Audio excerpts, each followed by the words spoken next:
Anda ditunjuk oleh Presiden sebagai PLT Menteri ISDM. Ya, betul. Apakah pada tahun yang sama Anda menjabat sebagai Direktur PT Toba Sejahtera? Tidak. Lalu sebagai apa Anda di tahun 2016 menjabat sebagai? Saya kan udah bilang tadi, Anda nggak nyimak. Saya menyimak. Ya udah. Jelaskan kepada. Kenapa ditanya lagi? Undur diri sebagai komisaris. Jadi harus itu. Oke. Yang ketiga, terkait riset. Sebelumnya tadi saudara saksi menjelaskan bahwa Anda diberitahu oleh staf media Anda, dan berdasarkan BAP, staf media Anda melakukan analisis. Lalu analisis apa yang disampaikan oleh staf Anda kepada saudara saksi? Ya, seingat saya disampaikan bahwa apa konteks daripada YouTube itu adalah fitnah kesimpulannya dan tuduhan, karena tidak ada basis datanya. Dari saya belajar bekerja dan semua anak-anak buah saya beritahu kita berbuat sesuatu basisnya data, fakta. Jadi jangan kita ngarang. Jadi kalau masuk asumsi-asumsi itu sudah tuduhan. Itu yang saya tidak mau. Baik. Apakah staf media Anda menyampaikan hasil riset dari yang dilakukan oleh sejumlah organisasi masyarakat sipil dalam hasil analisis itu? Ya, tapi tidak disampaikan. Saya selalu tanya, ada basis datanya enggak? Tidak ada. Masih? Baik, cukup majelis. Ya. Mic-nya mana? Supaya lemah lagi suaranya. Keras yang mulia.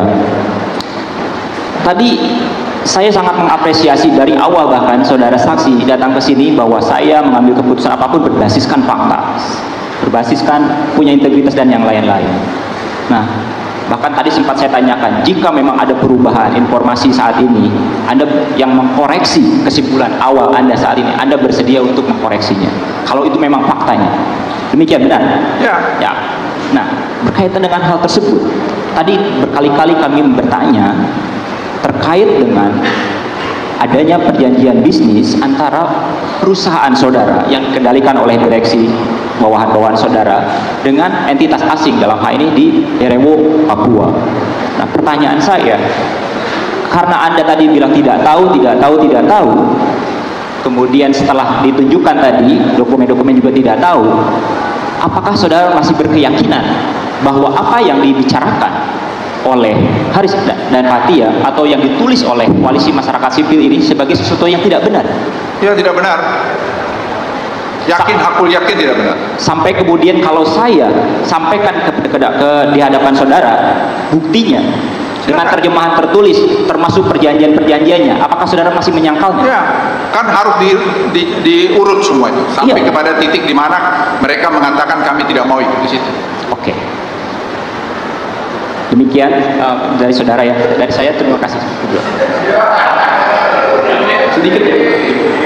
Ini untuk konfirmasi supaya saudara tetap sendiri.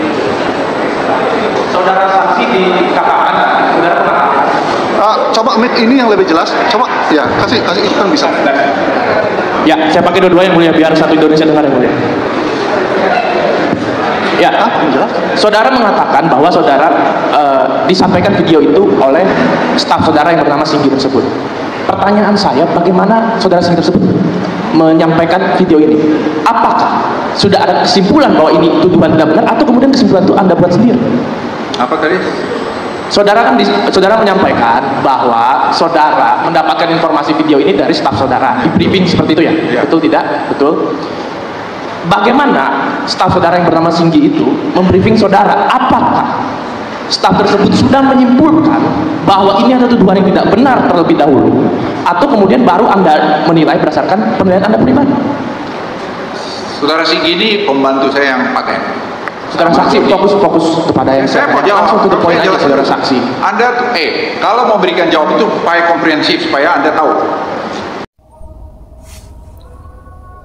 Ya, teman-teman, kembali lagi bersama dengan saya di channel ini, Salam NKRI Harga Mati.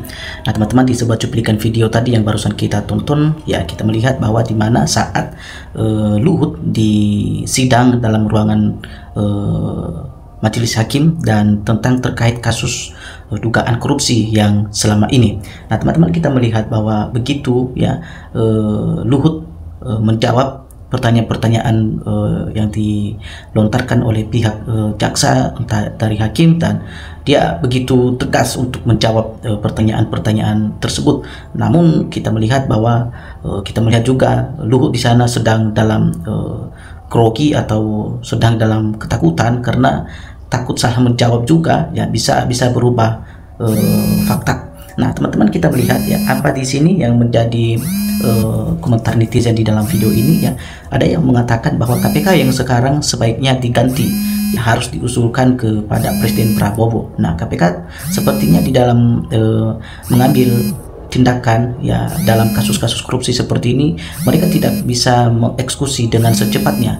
Apakah dari KPK-nya membiarkan dulu atau terlalu memberikan kelonggaran kepada orang-orang supaya semakin berkeliaran atau seperti apa? Nah, sehingga dari masyarakat netizen di sini mengatakan bahwa harusnya diminta ya KPK itu dari Prabowo, KPK itu harus diganti. Kalau tidak diganti maka ini akan terus berlanjut ya, tidak ada henti-hentinya ya korupsi di negara kita ini. Nah, teman-teman, nanti kita sendiri yang menilai itu apakah seperti apa. Di sini dikatakan bahwa hakim hebat ya, atas jabatan hakim berani membentak Luhut.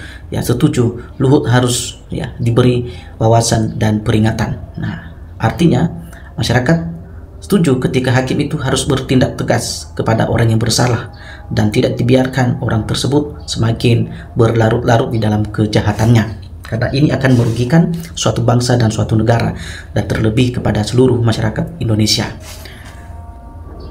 Ya, Luhut dulu seperti singa yang tegar dan kuat, sekarang jadi kucing garung yang lemas. Nah, ada sindiran kepada Luhut, ternyata dikatakan di sini dulu seperti harimau atau seperti singa yang tegar, tapi setelah masuk di dalam ruangan persidangan ya berhadapan dengan majelis hakim, ternyata beliau berubah menjadi kucing garung yang lemas, kata kawan-kawan di sini. Nah, oke. Yang melawan hukum harus dihukum setimpal dengan yang diperbuatnya tentunya ya, tanpa terkecuali. Apabila terbukti korupsi harus disita aset yang dikorupsikannya. Dalam persidangan siapapun ya sudah hadir merasakan dirinya bukan seorang raja atau seorang panglima pengadilan, hukum harus dihargai. Nah, apa yang dikatakan dalam komentar di sini ya, sehebat apapun kita di luar dan jabatan kita apapun, ketika kita sudah masuk di dalam ruangan sidang pengadilan, maka kita tidak siapa-siapa di sana, karena itu adalah di mana kita diadili dan disidang di hadapan pengadilan atau di hadapan hakim. Nah, kurang lebih seperti itu, teman-teman ya. Ya. Mulyono dan Opung sebagai raja ya dan patih, keduanya sepasang pejabat yang membuat kebijakan yang selalu merugikan negara. Nah,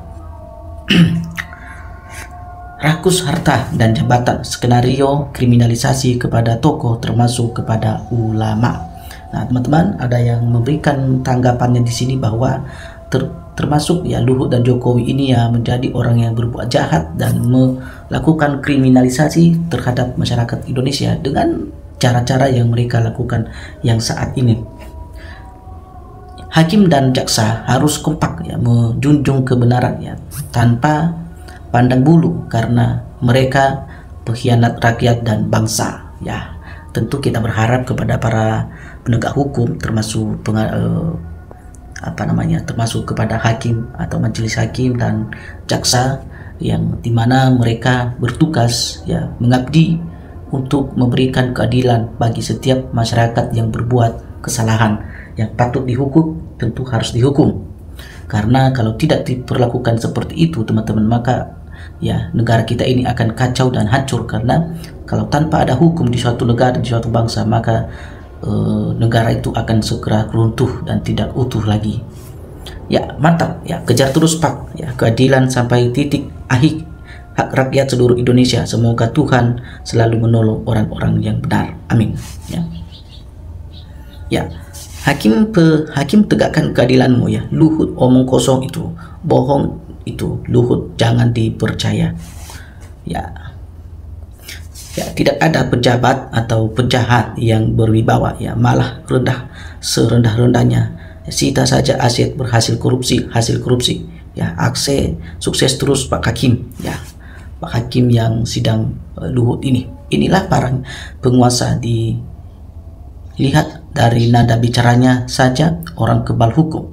jaksa pun takut. Warga Indonesia, ayo kawal kasus ini. Ayo kita kawal, jangan biarkan para hakim atau para jaksa mereka sendirian. Dengan bantuan ya kita sebagai masyarakat memberikan dorongan kepada mereka ya, agar mereka juga bertindak dan mereka tahu bahwa rakyat berpihak kepada mereka yang membela kebenaran. Ya teman-teman, tentu itu yang harus kita kuatkan dan kita harus bersatu ya, bekerja sama untuk melawan pejahat-pejahat yang merusak bangsa kita ini. Ya, Luhut ini ya sama dengan Mulyono yang memang otaknya atik negara.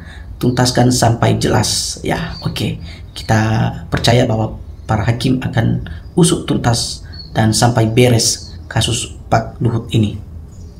Nah teman-teman, dalam video ini kita lagi melihat bahwa Luhut senantiasa direndahkan orang yang memamerkan pangkat dan jabatannya. Ya mudah-mudahan ya yang di atas menghancurkannya.